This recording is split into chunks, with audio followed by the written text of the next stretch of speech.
Magandang umaga mga igan. Nakuhanan ng video ang isang lalaki habang sinusubukang nakawan ang katabi niyang babae sa loob ng pampaserong jeep sa Mandaluyong.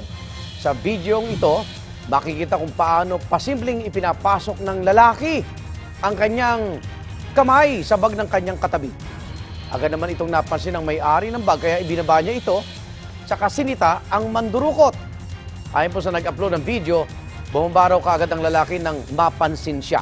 Kahinahinala na raw talaga ito nung una pa dahil samot-saring mga wallet ang nakasabit sa kanyang sinturon.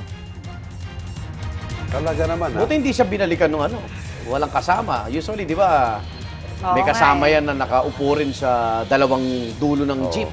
Pero gusto ko rin malaman anong ginawa ng kumukuha ng video na yan habang nakikita niya yan.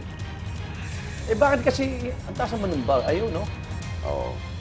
Nakasukbit pa kasi yung bag eh. Malapugita ang mandurukot. Sa mga nagko-commute, ingat-ingat po tayo.